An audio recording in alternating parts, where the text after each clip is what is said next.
My name is David Seamon, Associate Pastor of Faith Formation.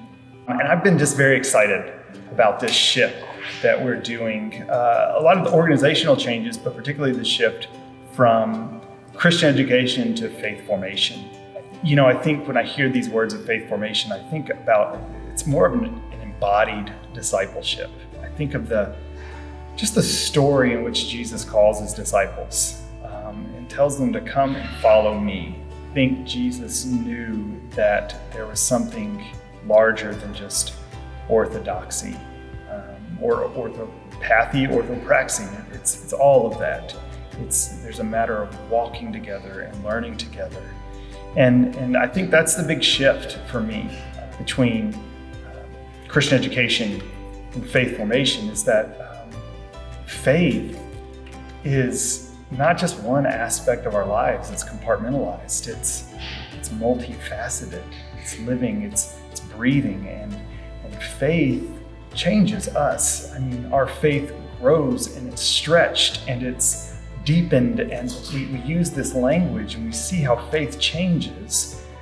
But with faith formation, we're really focusing on how that faith changes us. How we inform our faith, but our faith does form us as well. That's the exciting part, I think, in this shift. And the way we've organized ourselves as staff follows that conviction.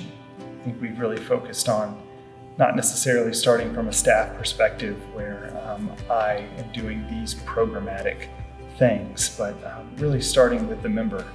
What does each member need to get from point A to point B and the next step in their journey of faith? I think one of the big changes in my area is the focus on family ministry.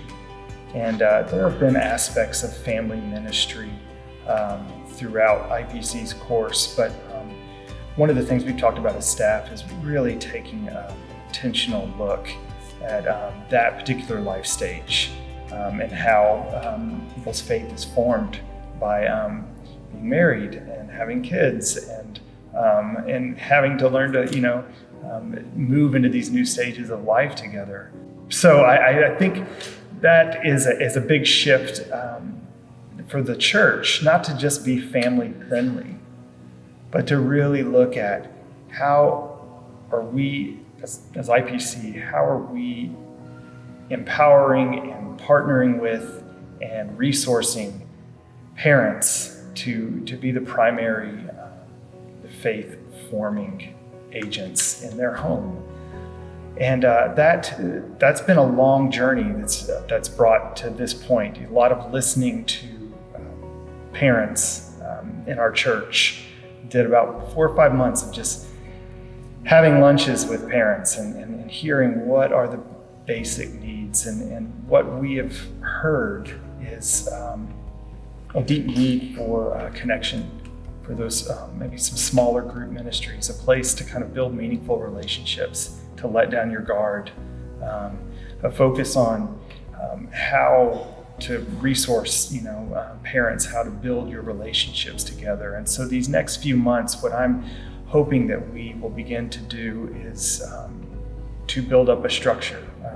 We're working on building a family subcommittee, looking at creating some opportunities, some conferences where we can focus on our relationships, whether that's as spouses or partners, or just the relationships we need so that we don't feel isolated in what we do, and how do we instill a sense of joy and fellowship and faith in those. Also looking at a parenting conference later on down the road, looking at just not so much programs that are going to invite people here, but what are going to send people out with the resources they need to be lifelong disciples of Christ.